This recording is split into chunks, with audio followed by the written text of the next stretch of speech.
Mari kita berdoa. Bapa yang di surga, betapa sukacita kami berada di hadirat-Mu. Karena mengetahui Engkaulah Tuhan yang mengetahui akhir dari awal. Sebab itu Engkau dapat mengatur sejarah untuk melaksanakan rencana-Mu. Kami mohon Bapa, saat kami pelajari nubuatan yang besar ini dari Daniel pasal 2. Roh Suci menyertai kami untuk menuntun kami. Tolonglah kami makin mengagumi Engkau tiap hari. Sebab Engkaulah Allah yang mengetahui akhir dari awal, yang maha bijak, maha tahu, maha kuasa dan kekal. Terima kasih menjadi Bapa yang luar biasa. Dan terima kasih untuk menjawab doa kami. Karena kami mohon atas nama Yesus. Amin. Dalam 2 seminar berikut, kita akan membahas beberapa hal-hal yang mendasar. Untuk pelajaran yang kita akan pelajari pada seminar berikut ini.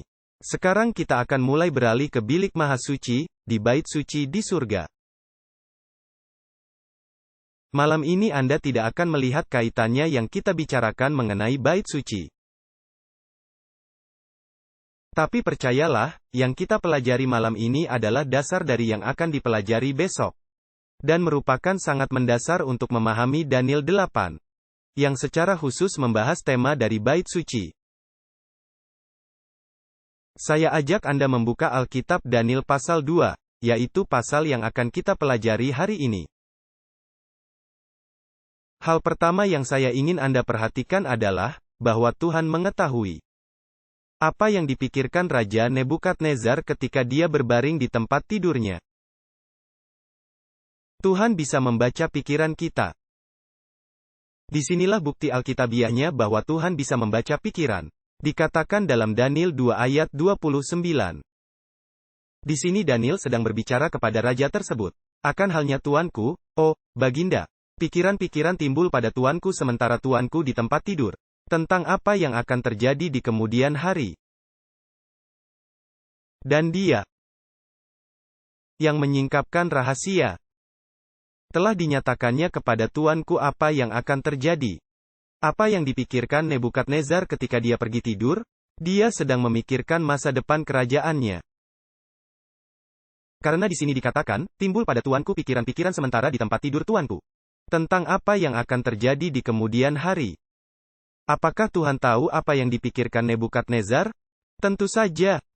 Tuhan berkata kepada Nebukadnezar, jadi, kamu ingin tahu apa yang akan terjadi di masa depan? Oke, aku akan memberimu suatu mimpi. Supaya kamu boleh mengerti apa yang akan terjadi di masa depan. Jadi dalam Daniel 2 ayat 1 terdapat mimpi itu, atau disebutkan mimpi itu. Dikatakan di dalam Daniel 2 ayat 1. Pada tahun yang kedua pemerintahan Nebukadnezar. Bermimpilah Nebukadnezar. Dan hatinya begitu gelisah. Sehingga ia tidak dapat tidur. Jadi Nebukadnezar sedang memikirkan masa depan kerajaannya. Dan Tuhan tahu apa yang dia pikirkan. Maka Tuhan berkata, baiklah, Nebukadnezar, aku akan memberimu suatu mimpi. Supaya engkau punya jawaban. Tentang masa depan yang engkau risaukan. Maka Tuhan berikan mimpi ini kepada Nebukadnezar. Lalu Nebukadnezar bangun. Dan dia tidak bisa ingat mimpinya. Perhatikan Daniel 2 ayat 3. Dia berkata kepada orang-orang pintar Babylon. Kata raja kepada mereka, aku bermimpi. Dan hatiku gelisah ingin mengetahui mimpi itu. Dengan kata lain, dia bangun lalu lupa mimpinya. Menurut Anda, siapa yang membuat Nebukadnezar lupa mimpinya? Tuhanlah membuatnya lupa. Anda pikir, untuk tujuan apa Tuhan memberi raja itu suatu mimpi? Tapi kemudian ketika raja itu bangun, lalu Tuhan membuat lupa mimpinya. Apakah tujuan yang mungkin ada dalam hal ini? Tuhan mempunyai suatu maksud. Anda tahu Tuhan melakukan itu, agar hal yang pertama Nebukadnezar akan lakukan. Adalah memanggil para orang pintar untuk memberitahukan mimpi itu dan maknanya. Bukankah seperti itu yang dilakukan Nebukadnezar? Ya, itu yang dia lakukan. Perhatikan Daniel 2 ayat 2. Lalu raja menyuruh memanggil ahli jampi, peramal bintang, tukang sihir, dan para kasdim. Ini adalah kasta imam di Babylon. Untuk memberitahukan kepadanya mimpinya itu. Lalu datanglah mereka berdiri di hadapan raja. Apakah Tuhan tahu Nebukadnezar akan memanggil para astrolog dan ahli sihir, dan para dukun untuk memberitahukan mimpinya kepadanya? Tuhan sudah tahu. Apa tujuan Tuhan membuat Nebukadnezar lupa mimpinya?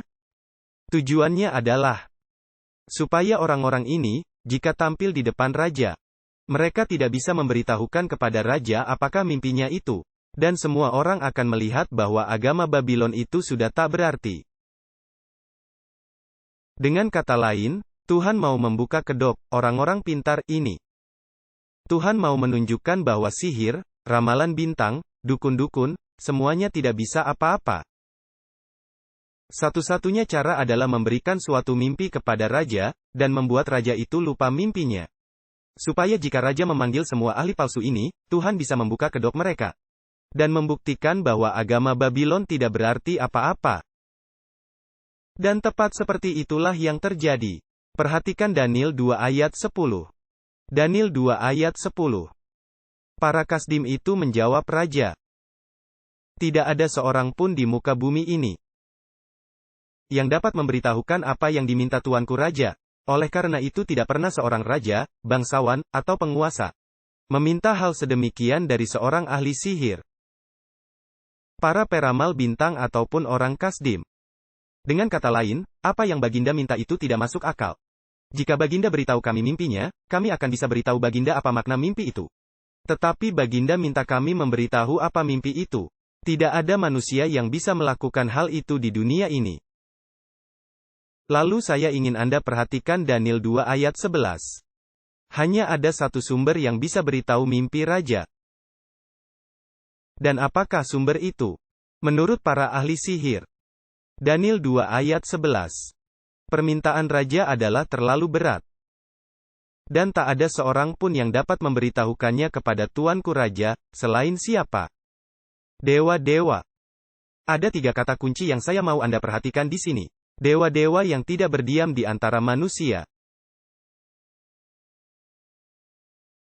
Tahukah Anda apa sebenarnya yang mereka katakan? Mereka berkata, bahwa dewa-dewa yang kami sembah itu suka menyembunyikan. Dewa-dewa itu suka menyimpan rahasia. Dan hanya jikalau mereka mau membuka rahasia mimpi itu, barulah kami akan tahu apa mimpi itu. Dengan kata lain, mereka berkata, dewa-dewa kami menyembunyikan, merahasiakan, menyimpan rahasia. Coba saya tanya, apakah itu gambaran mengenai Tuhan yang Anda peroleh dari Alkitab? Tentu saja tidak.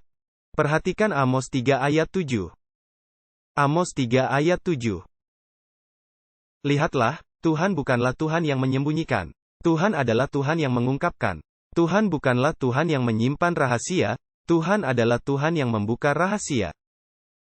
Perhatikan Amos 3 ayat 7. Sungguh, Tuhan Allah tidak berbuat apapun sebelum Dia apa? Sebelum Dia membuka, apa? Rahasianya kepada hamba-hambanya, para nabi. Sekarang, perhatikan Daniel 2 ayat 29 yang telah kita baca tadi. Mari kita baca lagi. Daniel 2 ayat 29. Akan halnya tuanku, oh, Baginda. Pemikiran timbul dalam pikiran tuanku sementara di tempat tidur. Tentang apa yang akan terjadi di kemudian hari. Dan Dia yang, apa, yang menyingkapkan rahasia-rahasia? Telah memberitahukan kepada tuanku apa yang akan terjadi.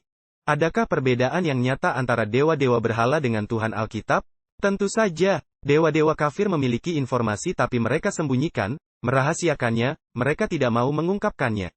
Tetapi Tuhan Alkitab adalah Tuhan yang mengungkapkan rahasia kepada hamba-hambanya para nabi. Sekarang, masih ingatkah Anda 3 kata kunci tadi? Hanya para dewa yang tidak tinggal di antara manusia. Apakah Anda ingat ada ayat lain di Alkitab yang memakai ketiga kata ini? Yohanes 1 ayat 1. Dan kemudian ayat 14. Apa yang dikatakan di ayat 1? Pada mulanya adalah firman, firman itu bersama-sama dengan Allah. Dan firman itu adalah Allah, di sini kita sudah bertemu dengan satu kata kunci. Lalu ayat 14 berkata, firman itu, yang adalah Allah, telah menjadi apa? Ini kata kunci kedua, menjadi daging atau manusia. Lalu apa katanya? Dan apa? Dan diam di antara kita. Siapakah penyingkap rahasia Tuhan? Yesus Kristus sendiri. Dan kemudian dikatakan, dan firman itu telah menjadi daging dan diam di antara kita. Dan kita telah melihat kemuliaannya, yaitu kemuliaan sebagai satu-satunya, yang datang dari Bapa penuh kasih karunia dan kebenaran.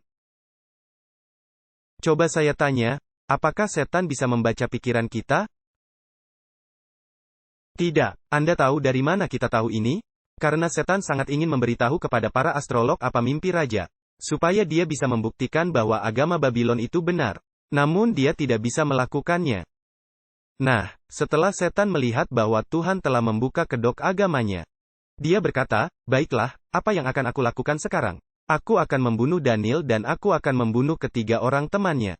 Karena setan sudah tahu bahwa ketiga anak muda ini berpotensi memberi masalah baginya. Karena dalam pasal 1, ketiga anak muda itu bersama dengan Daniel setia kepada Tuhan dalam hal makan dan minum. Maka setan berkata, orang-orang ini berpotensi membuat masalah bagiku. Jadi yang akan kulakukan sekarang, Tuhan telah membuka kedok para pemuka agamaku.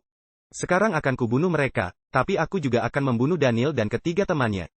Dan masalah itu akan beres. Perhatikanlah Daniel 2 ayat 12. Oleh karena hal itulah, maka raja menjadi sangat geram dan murka. Lalu dia perintahkan untuk melenyapkan semua orang pintar di Babel. Ayat 13.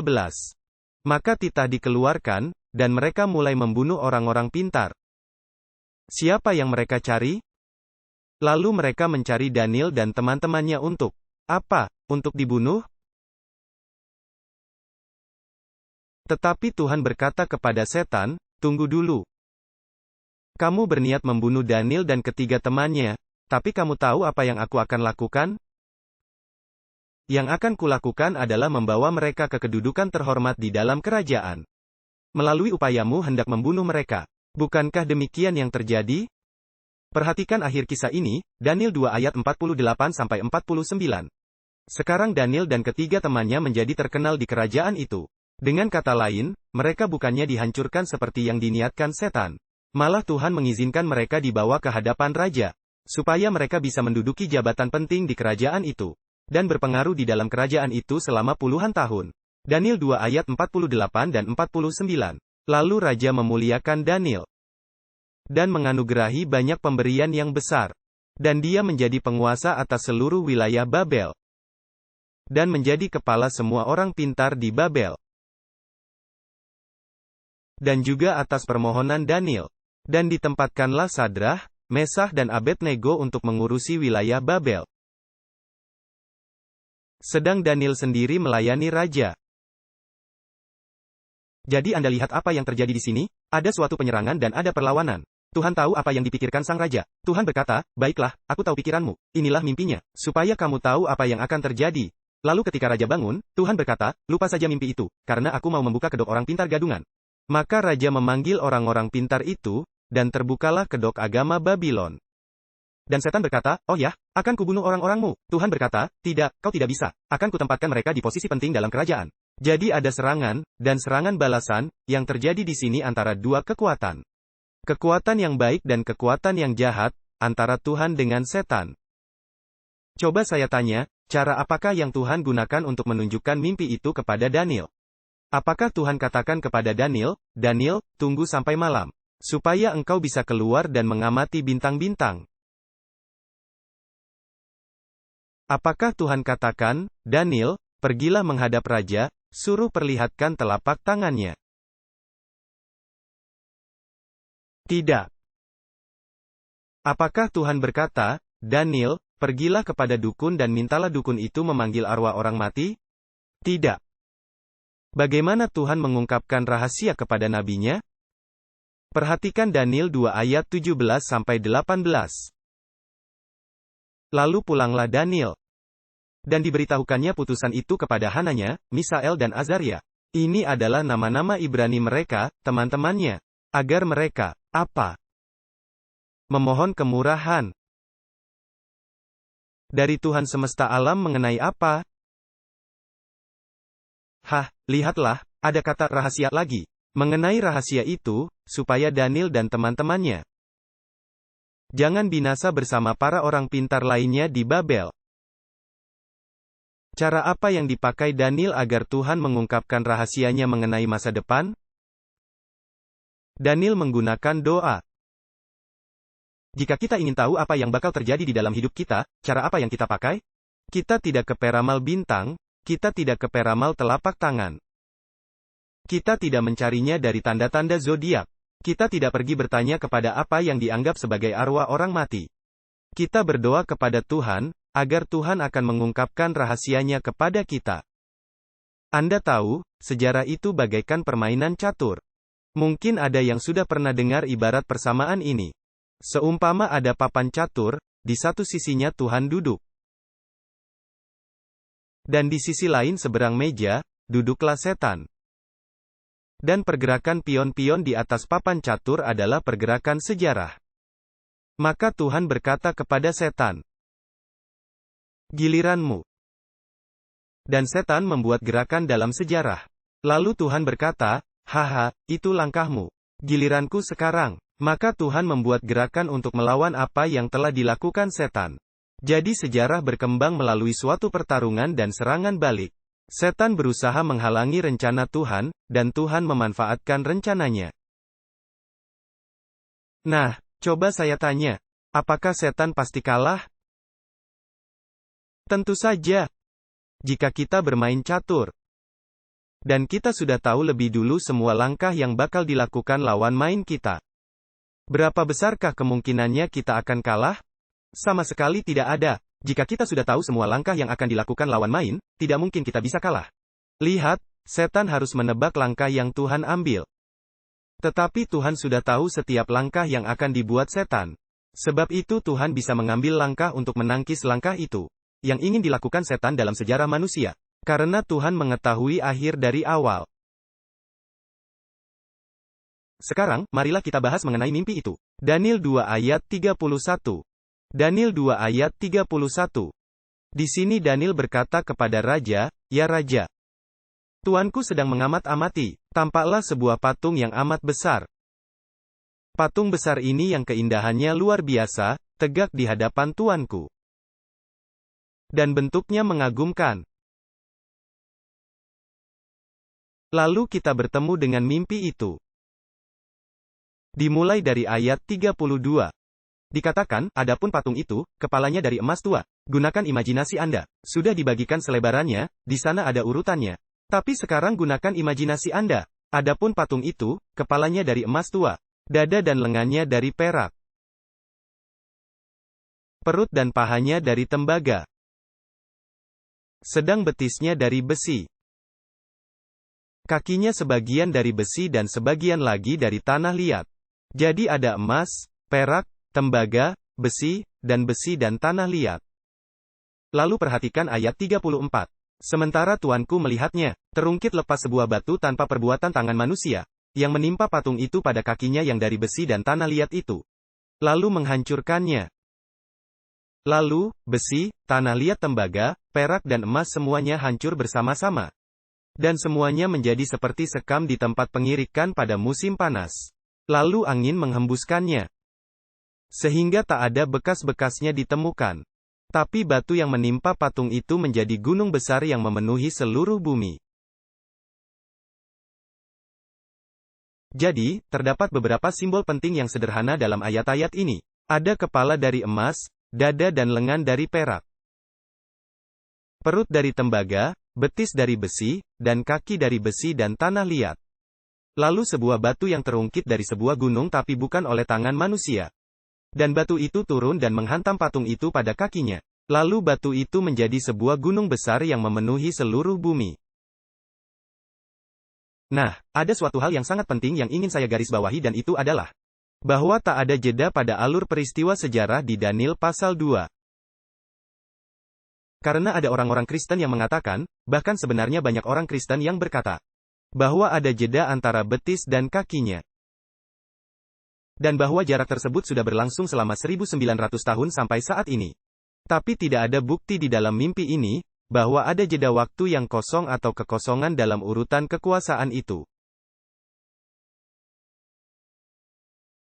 Urutan kekuasaan terjadi langsung dari satu mengikuti yang lainnya tanpa jeda.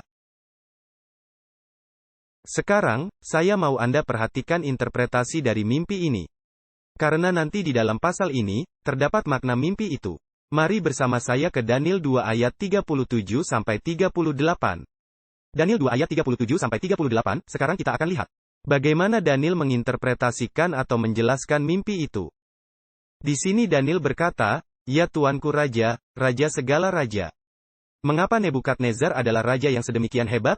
Yah, karena dia memiliki persenjataan yang lebih baik dari orang lain. Dia memiliki tentara yang lebih kuat. Dia punya harta lebih banyak. Dia lebih pandai. Sama sekali tidak. Perhatikan apa yang dikatakan. Ya, Tuanku Raja, Raja segala raja. Karena Allah semesta alam telah memberikan kepadamu suatu kerajaan, kekuasaan, kekuatan dan kemuliaan. Dan dimanapun anak-anak manusia berada, binatang-binatang di padang dan burung-burung di udara, Dia telah menyerahkannya semua itu ke dalam tanganmu. Mengapa Nebukadnezar adalah raja? Karena kehendak Tuhanlah Nebukadnezar menjadi raja. Tuhan yang menempatkannya di sana. Siapa yang memegang kendali sejarah manusia? Tuhanlah yang mengendalikan sejarah manusia. Sekarang, perhatikan bagian terakhir dari ayat 38 ini.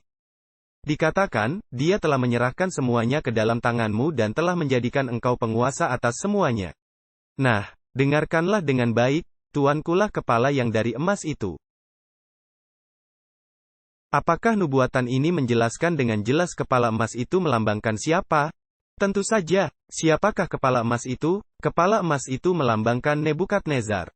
Tetapi apakah kerajaan Nebukadnezar? Kerajaannya adalah Babylon. Anda lihat, di dalam nubuatan kita akan perhatikan bahwa raja dan kerajaan itu dipakai secara bergantian. Sebaiknya marilah kita ke ayat berikutnya dan Anda akan lihat amat, sangat jelas. Daniel 2 ayat 38.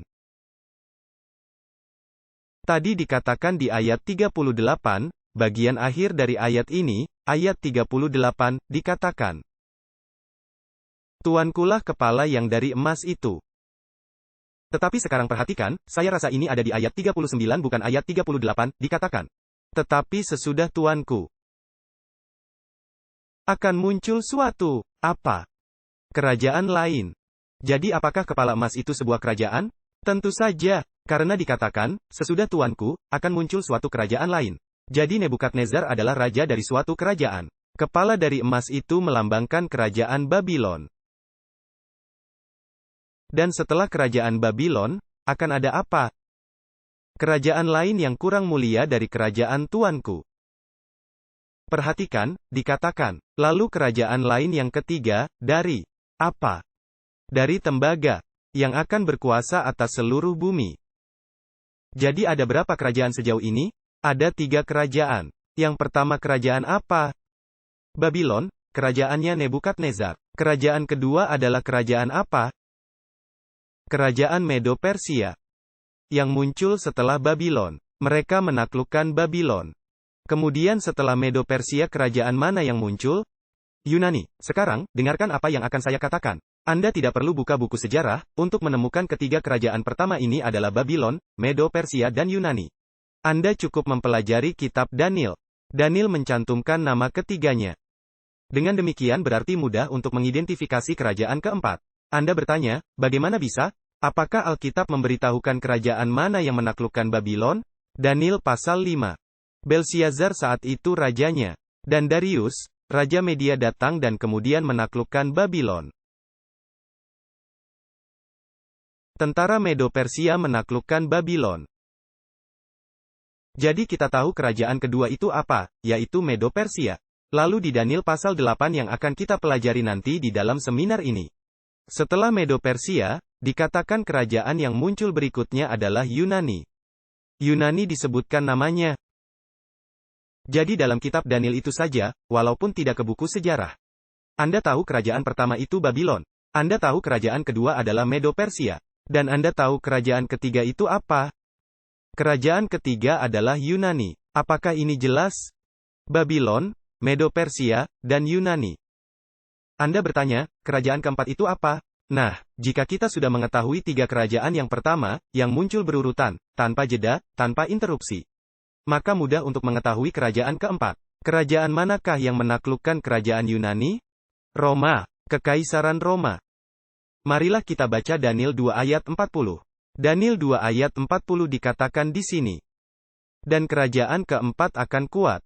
Ingat kata ini. Kuat seperti besi. Kuat, itu adalah kata kuncinya. Sebagaimana besi menghancurkan segala sesuatu dan meremukkan semuanya, sama seperti besi yang menghancur luluhkan. Maka kerajaan ini akan meremukkan dan menghancur luluhkan semua yang lain. Apakah ini gambaran yang cocok untuk Roma? Tentu saja. Bahkan, sejarawan ulung Edward Gibbon, yang menulis 5 jilid berjudul The Decline and Fall of the Roman Empire, dan dia menyebut Roma sebagai kerajaan besi Romawi. Ini menarik, karena dia bukanlah sejarawan gereja, dia adalah sejarawan sekuler. Namun dia menyebut Roma sebagai kerajaan besi Romawi. Jadi jelas sekali, 4 kerajaan yang pertama adalah Babylon, Medo-Persia, Yunani dan Kekaisaran Roma. Tetapi sekarang saya ingin Anda perhatikan apa yang akan kita jumpai di kakinya. Ini adalah topik yang ingin saya paling tekankan dalam seminar kita hari ini. Daniel 2 ayat 41. Dan seperti tuanku lihat kaki dan jari-jarinya. Sebagian dari tanah liat tukang periuk. Dan sebagian lagi dari besi. Kerajaan itu, yaitu kerajaan keempat tersebut akan bagaimana? Terbagi. Namun kekuatan besinya, terdapat kata kuat di sini. Anda ingat kata kuat sehubungan dengan kerajaan keempat? Dikatakan di sini, kekuatan dari apa? Dari besi tetap ada di dalamnya. Sama seperti yang tuanku lihat besi bercampur dengan tanah liat. Ayat 42, dan sebagaimana jari-jari kaki itu sebagian dari besi. Dan sebagian lagi dari tanah liat, maka kerajaan itu akan sebagian kuat. Bagian yang mana lebih kuat? Yang besi atau tanah liat? Bagian besi yang kuat. Maka di ayat 42 dikatakan, dan sebagaimana jari-jari kaki itu sebagian besi dan sebagian tanah liat, maka kerajaan itu akan sebagian kuat, yaitu bagian yang besi. Dan sebagian, apa? Rapuh. Yang mana bagian yang rapuh? Bagian tanah liat. Sekarang marilah kita lihat ayat-ayat ini. Ayat-ayat yang sangat penting. Berapakah jari-jari pada 2 kaki yang normal? Alasannya saya katakan normal, karena saya pernah tanyakan, ada berapa jari kaki? Ada yang katakan, yah, tergantung apakah jari-jari kakinya diamputasi atau tidak. Itu sebabnya pertanyaannya saya katakan, berapakah jari-jari kaki pada 2 kaki yang normal? Ada 10 apa? 10 jari-jari kaki. Itu berarti kerajaan keempat akan mengalami apa? Kerajaan keempat akan terbagi menjadi 10 kerajaan. Anda bertanya, bagaimana Anda tahu? Sangat sederhana. Apakah terdapat besi pada kaki? Apakah ada besi pada betis? Besi pada betis kaki itu melambangkan apa? Kerajaan Roma. Kalau begitu, besi di bagian kaki melambangkan apa? Pasti ini melambangkan bahwa Kekaisaran Roma yang bagaimana? Tetap berlanjut. Tapi kondisi kelanjutannya bagaimana? Dalam kondisi terbagi menjadi 10 bangsa. Apakah Anda bisa mengikuti saya? Kerajaan Roma akan terbagi menjadi 10 bangsa. Dengan kata lain, kerajaan keempat ini akan terpecah. Itu masih tetap Roma, karena di bagian kaki masih ada besinya. Namun itu akan menjadi Roma yang terpecah belah. Tetapi saya mau Anda perhatikan pada besi di kaki itu ditambahkan unsur asing yang lain. Apa yang ditambahkan padanya? Sejenis tanah liat yang khusus. Tanah liat dari tukang periuk. Pertanyaan, mana yang lebih dulu ada, besi atau tanah liat? Besi lebih dulu ada. Jadi besi itu berlanjut ke jari kaki. Lalu apa yang ditambahkan pada besi ini? Setelah itu barulah tanah liat ditambahkan pada besi. Sekarang, saya mau tanya. Apakah ini Roma yang berbeda di bagian jari kaki? Ya benar. Karena, faktor pertama, Roma ini yang terbagi-bagi menjadi banyak apa? Banyak bangsa. Tapi faktor kedua, ini adalah Roma beramalgamasi atau bercampur. Apakah Anda mengerti arti kata beramalgamasi? Ini adalah Roma yang sudah campuran. Bukan hanya dari besi. Ini bukan lagi Roma secara politik semata-mata. Ada unsur lain yang dicampurkan, atau digabungkan, atau disatukan dengannya. Sekarang saya mau tanya, Apakah ini suatu penggabungan yang sah atau tidak sah? Tidak sah. Orang waras siapakah yang benar-benar akan menggabungkan besi dan tanah liat? Keduanya adalah unsur yang berbeda sama sekali, bukan? Sama sekali berbeda, tidak mungkin orang bisa menggabungkan keduanya atau mencampurkannya lalu mendapatkan hasil campuran yang kuat. Tanah liat itu baik sebagai tanah liat. Dan besi itu baik sebagai besi. Kapan timbul masalah? Bila digabungkan atau mencampurkan keduanya. Sekarang, apakah kita berbicara tentang simbol di Daniel pasal 2? Apakah emas itu merupakan simbol? Apakah perak itu merupakan simbol? Apakah tembaga itu merupakan simbol? Apakah besi itu merupakan simbol? Apakah batu itu merupakan simbol? Apakah gunung itu merupakan simbol? Tapi tanah liat tukang periuk itu bukan simbol? Itu juga harus apa? Itu juga harus melambangkan atau menyimbolkan sesuatu. Karena Roma akan terbagi, Roma ini akan menjadi Roma yang berbeda. Itu akan menjadi Roma campuran. Jadi kita perlu mengetahui apakah simbol dari tanah liat itu. Sebab kita telah ketahui bahwa besi melambangkan kuasa politis Kekaisaran Roma. Kekaisaran Roma akan berlanjut sebagai suatu unsur politik yang terbagi. Tapi itu ditambah tanah liat. Sebab itu kita perlu tahu apa yang Alkitab maksudkan tanah liat tukang periuk itu. Nah, mari kita selidiki beberapa ayat-ayat Alkitab yang menjelaskan apakah tanah liat tukang periuk ini. Mari bersama saya membaca kitab Yeremia 18. Ayat 1-6. Yeremia 18 ayat 1-6. Dengarkan baik-baik. Firman yang datang dari Tuhan kepada Yeremia, bunyinya. Pergilah dengan segera ke rumah tukang periuk. Di sana aku akan memperdengarkan perkataan-perkataanku kepadamu. Lalu pergilah aku ke rumah tukang periuk. Dan ia sedang membuat sesuatu dengan roda pemutar. Dan bejana yang dibuatnya dari apa? Tanah liat jenis apa? Tanah liat tukang periuk, ya, rusak di tangan tukang periuk itu. Jadi apa yang dilakukan tukang periuk? Dia mengerjakannya kembali menjadi apa? Menjadi bejana lain menurut pandangannya apa yang baik untuk dibuat. Nah, apa yang dilambangkan oleh kisah bejana ini? Yang dibuat dari tanah liat oleh tukang periuk itu yang pecah.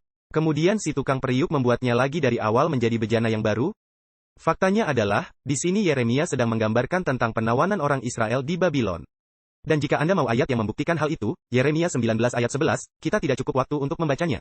Dipakai istilah sama, tukang periuk yang merujuk penawanan Israel ketika mereka dibawa oleh Nebukadnezar. Dengan kata lain, Tuhan jadikan bangsa Israel di Gunung Sinai sebagai umatnya. Tapi karena kemurtadan, mereka pecah. Dan setelah lewat 70 tahun penawanan, apa yang dilakukan oleh Tuhan? Tuhan mengembalikan Israel ke tanah mereka lagi. Anda paham? Jadi Tuhan membuat bejana itu, apa? Membuatnya kembali. Nah, kita tidak perlu menebak karena. Perhatikan, penjelasannya diberikan di sini di Yeremia 18 ayat 5.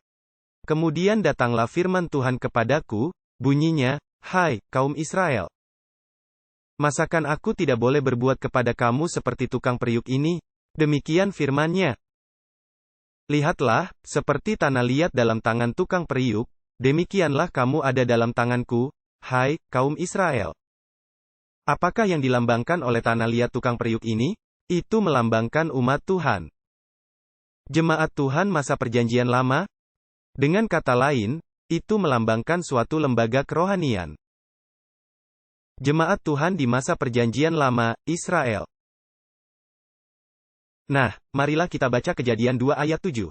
Anda tidak akan langsung melihat hubungannya dengan hal ini. Tapi nanti sebentar Anda akan dapat melihatnya. Kejadian 2 ayat 7. Membicarakan penciptaan manusia.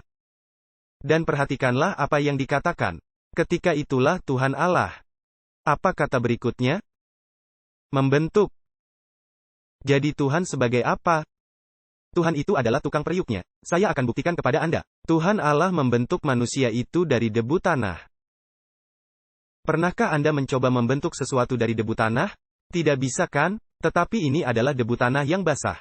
Jadi ini sebenarnya tanah liat tukang periuk. Sebentar kita akan baca ayat yang lain. Jadi dikatakan, Tuhan Allah membentuk manusia itu dari debu tanah. Bagian mana dari manusia yang terbuat dari debu tanah? Tubuh fisiknya, bukan jasadnya. Apakah tubuh itu memiliki anggota yang berbeda-beda? Lengan, kaki, jantung, paru-paru, perut, jari-jari, hidung, mulut, semua bagiannya berbeda, bukan? Tentu saja, itu tubuh yang sempurna lengkap dengan semua bagian-bagiannya. Tapi itu tubuh yang tidak hidup. Saya tidak katakan tubuh mati. Itu tubuh yang tidak hidup. Apanya yang tidak ada? Nafas Tuhan atau roh kehidupan. Jadi selanjutnya dikatakan, dan dihembuskannya ke dalam hidungnya nafas hidup. Lalu manusia itu menjadi, apa? Makhluk yang hidup? Apakah setiap anggota tubuh kini mulai berfungsi? Jantung mulai berdenyutkah? Paru-paru mulai bernafaskah? Apakah perut mulai mencerna sewaktu Adam dan Hawa mulai makan? Tentu saja. Apakah jari-jari mereka mulai bergerak? Apakah mereka mulai berjalan? Ya, kini tubuh yang sudah menyatu dengan banyak anggotanya. Lalu roh masuk ke dalam tubuh, kini semua anggotanya berfungsi dalam kesatuan yang sempurna. Sekarang, perhatikan Yesaya 64 ayat 8. Yesaya 64 ayat 8, disinilah Alkitab memberitahu kita bahwa ketika Tuhan menciptakan manusia, dilakukannya seperti seorang tukang periuk. Dikatakan di sana, mungkin Anda mencatatnya karena ayat ini tidak ada di dalam kertas Anda. Yesaya 45 ayat 9 memakai istilah yang sama. Dikatakan di Yesaya 64 ayat 8. Tetapi sekarang, ya Tuhan, Engkaulah apa? Bapa kami. Kami adalah tanah liat dan Engkaulah yang membentuk kami. Dan kami sekalian adalah buatan tangan-Mu. Jadi Tuhan bentuk manusia dari apa? Tanah liat jenis apa? Tanah liat tukang periuk, bukan? Lalu apa yang dilakukan Tuhan? Dia meniup ke lubang hidung manusia, nafas hidup. Dan sekarang manusia menjadi makhluk yang hidup dan setiap anggota tubuhnya mulai apa? Mulai berfungsi. Nah, ini berbicara mengenai penciptaan manusia secara harafiah.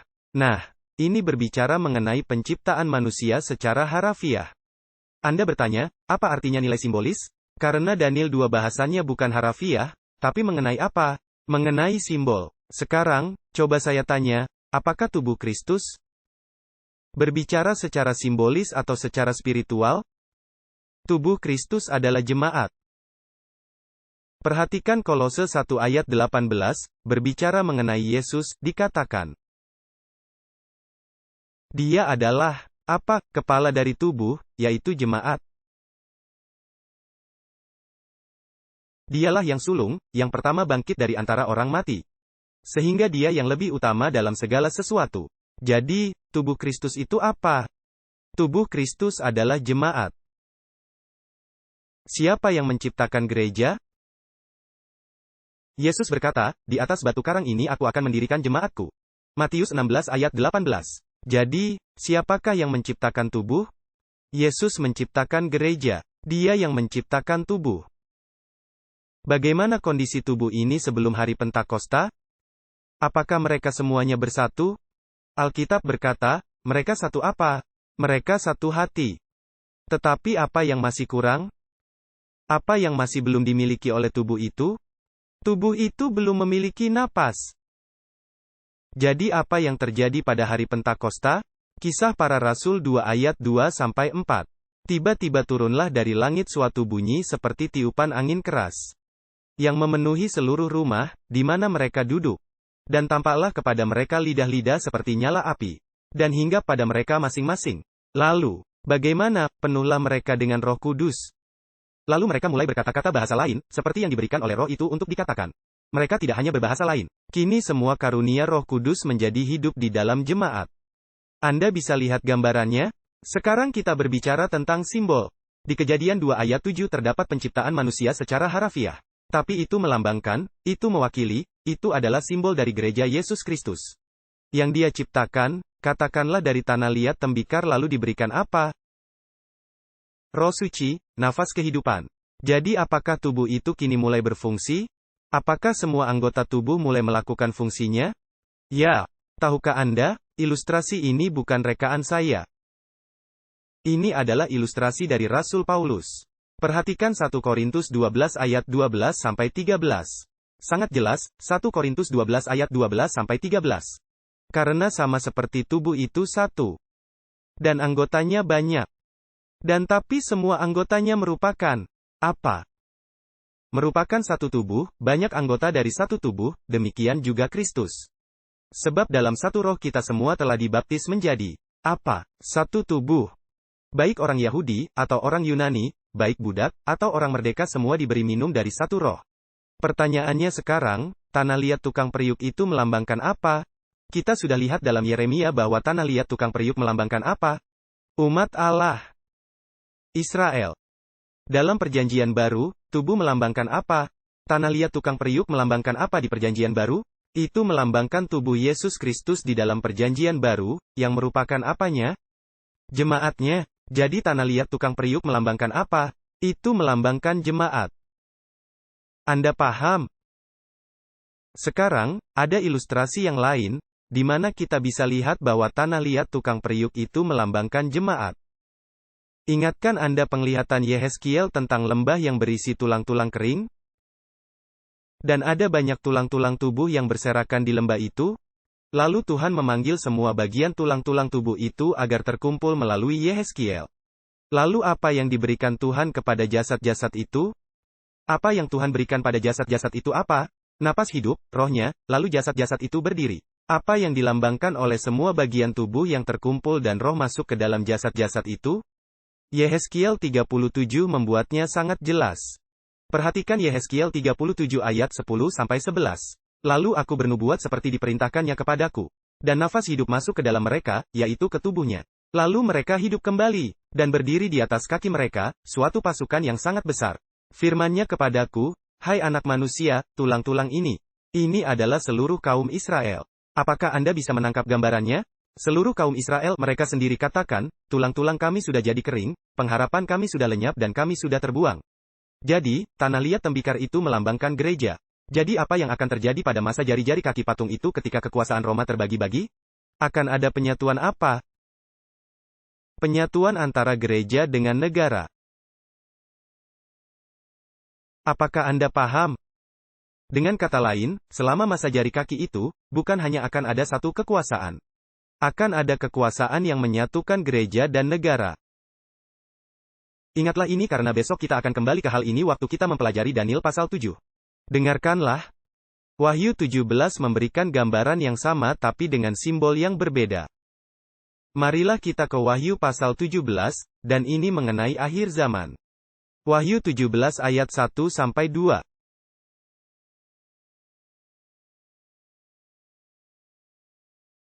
Berbeda simbolnya tapi bermakna sama yaitu penyatuan gereja dan negara.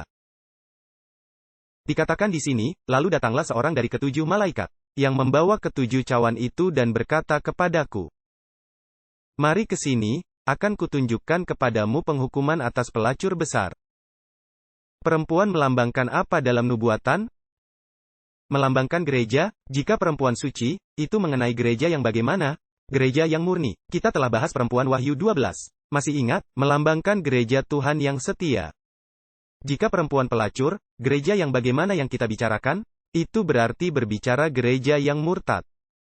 Nah, bagaimana dia menjadi pelacur? Nah, bagaimana gereja menjadi pelacur? Bagaimana jadi wanita pezinah? Mari baca selanjutnya.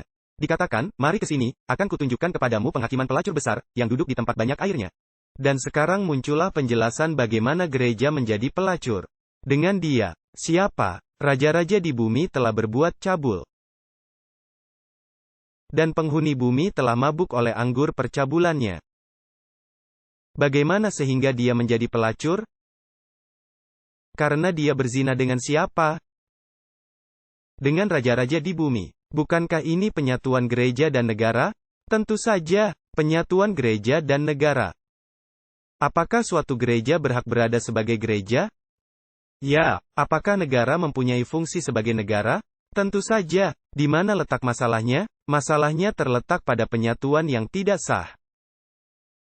Karena gereja itu seharusnya hanya menikah dengan siapa? Dengan Yesus Kristus. Yesus adalah sang suami, dan gereja adalah pengantin perempuannya. Jadi apa yang terjadi jika gereja mulai mengajak raja-raja di bumi untuk melakukan apa yang seharusnya Kristus lakukan? Gereja berzinah. gereja menjadi pelacur. Bukankah hal ini yang terjadi ketika kekuasaan Roma pecah? Apakah ada gereja yang muncul, yang memakai kekuasaan politik Roma untuk menganiaya mereka yang tidak sejalan dengan gereja? Ya atau tidak? Tentu saja, ini bisa dibuktikan dari sejarah. Anda tahu bukan? Saya tidak akan mengakhiri seluruh presentasi ini tanpa membacakan dari Ellen White. Ibu ini sudah mengetahuinya selalu. Dan dia tak pernah mengikuti pelajaran Alkitab seperti yang kita lakukan sekarang. Anda bisa ke internet dan menemukan banyak tulisan sampah tentang Ellen White. Tidak ada gunanya dibaca. Semua itu adalah perdebatan usang yang muncul kembali berulang-ulang. Mengkritik di sana-sini hal-hal sepele. Dengarkan, di Alkitab juga ada hal-hal kecil seperti ada perbedaan. Misalnya, di salah satu Injil tertulis satu iblis yang merasuki orang dan di Injil yang lain tertulis dua. Anda berkata, oh, Alkitab tak bisa dipercaya sebab yang satu bilang satu, yang lain dua. Dengarkan, jika Anda membiarkan hal itu menggoncang iman Anda, maka Anda tidak pernah akan percaya. Detail-detail kecil seperti itu tidak bermakna. Gambaran seluruhnya yang penting. Dan semakin saya membaca tulisan Ellen White, dan makin terlihat betapa serasinya dia dengan Alkitab, saya terpesona. Bukan karena dia adalah Alkitab lain. Bukan karena dia menggantikan tempat Alkitab, bukan karena dia lebih tahu banyak dari Alkitab. Bukan karena dia berikan lebih banyak doktrin yang tidak terdapat di dalam Alkitab, tapi karena dia jelaskan, terangkan, dan sederhanakan apa yang tertulis di Alkitab. Sekarang dengarkan pernyataan ini, yang terdapat dalam SDA Bible Commentary Jilid 4, halaman 1168. Dia katakan ini. Kita telah tiba pada masa saat pekerjaan Tuhan yang kudus dilambangkan oleh jari kaki patung itu. Dia berkata, telah tiba pada masanya, di mana besi bercampur dengan tanah liat. Lalu dia berkata begini, Tuhan memiliki umatnya, umat yang terpilih, yang pemahamannya harus dikuduskan, yang tak boleh tidak suci dengan berlandaskan kayu, jerami dan puntung. Setiap jiwa yang setia kepada perintah-perintah Tuhan akan paham bahwa tanda yang membedakan iman kita ialah Sabat hari ketujuh. Lalu dia katakan ini, seandainya pemerintah mau menghormati hari Sabat, maksudnya, menghormati Sabat bukan berarti mengesahkan peraturan Sabat sebagai hari perhentian. Maksudnya adalah mereka menghormati hak umat Allah untuk memelihara hari Sabat dan menjamin hak tersebut. Seperti amandemen pertama Konstitusi Amerika Serikat. Dia berkata, jika pemerintah menghormati Sabat sebagaimana diperintahkan Tuhan, pemerintah ini akan teguh dengan kekuatan Tuhan, dan mempertahankan iman yang dulu disampaikan pada orang kudus.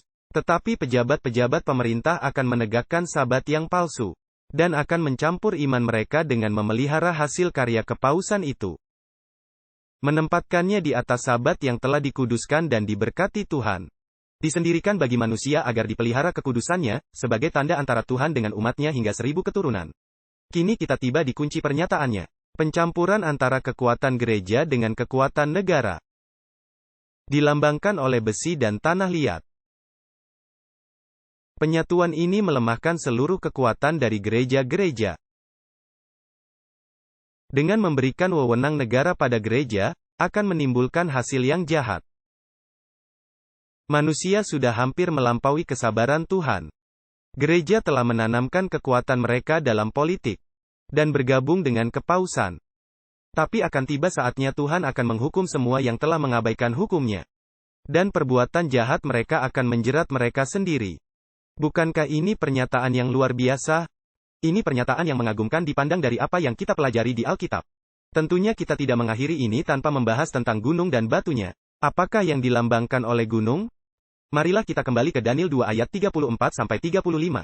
Ini adalah klimaks dari mimpi itu. Daniel 2 ayat 34-35, inilah mimpi itu. Sebentar lagi kita akan membaca interpretasi apa maknanya. Dikatakan di Daniel 2 ayat 34, sementara tuanku melihatnya. Sebuah batu terlepas bukan oleh tangan manusia, nanti kita kembali. Lalu menimpa jari kaki patung itu dari besi dan tanah liat itu hingga hancur. Lalu besi, tanah liat, tembaga, perak dan emas hancur semuanya. Lalu menjadi seperti sekam di tempat pengirikan pada musim panas. Angin menghembuskannya, sehingga tidak ada bekas-bekasnya yang ditemukan. Dan batu yang menimpa patung itu menjadi gunung besar yang memenuhi seluruh bumi.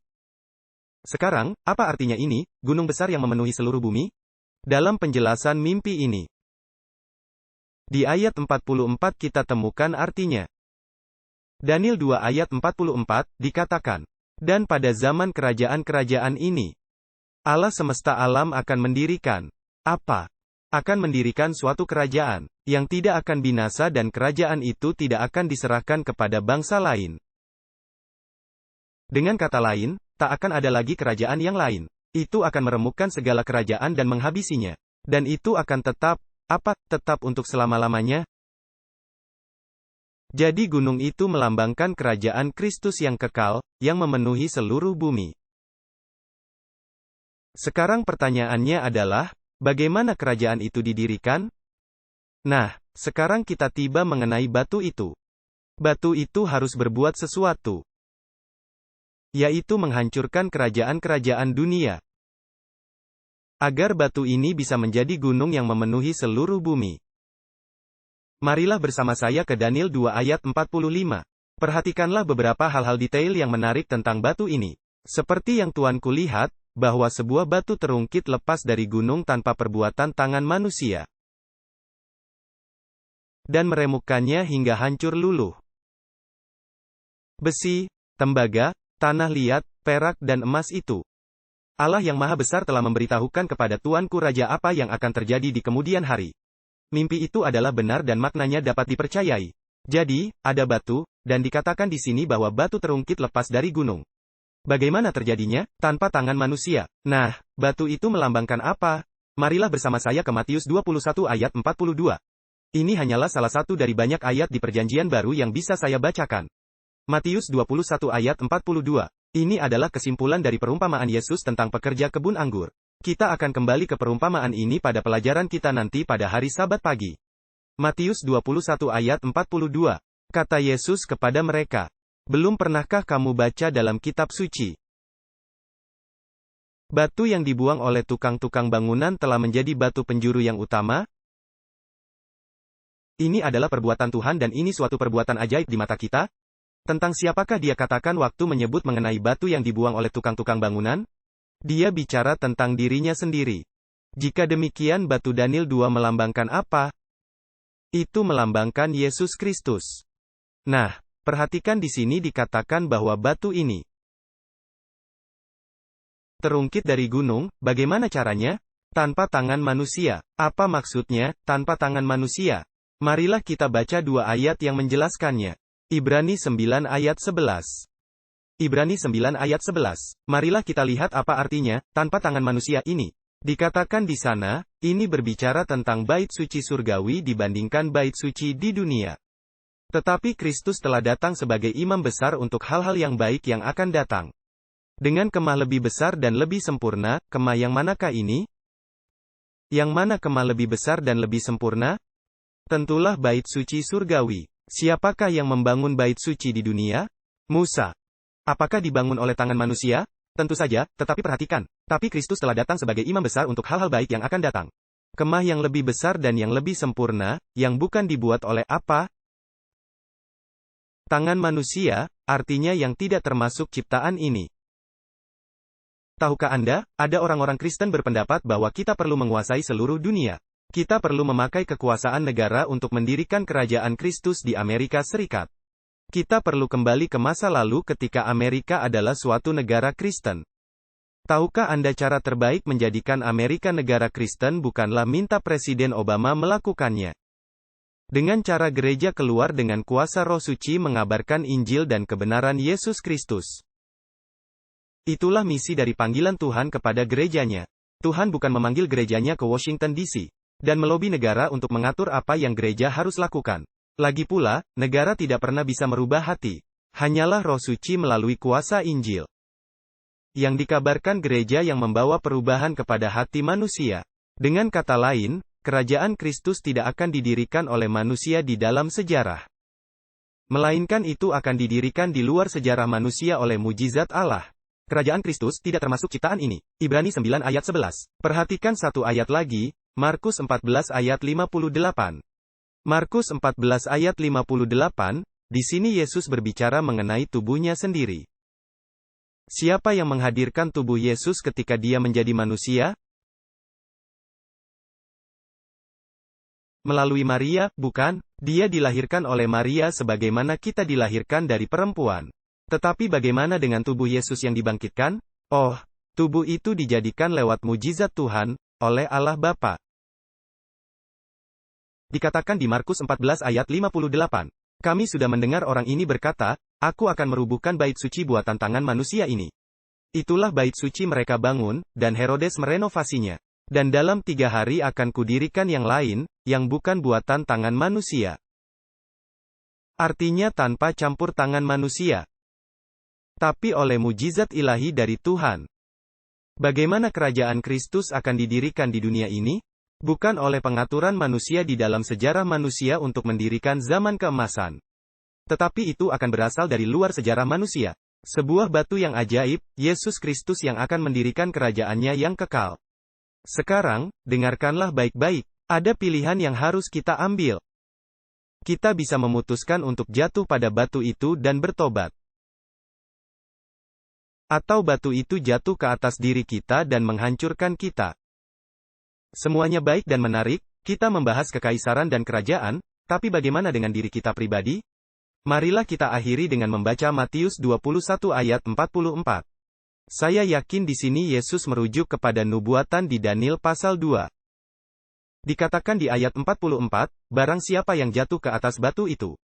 Yesus berbicara mengenai dirinya sendiri, barang siapa yang hatinya hancur dan bertobat. Akan remuk. Sekarang perhatikan, tapi barang siapa ditimpa batu itu. Akan jadi apa? Batu itu akan menggilingnya hingga menjadi debu.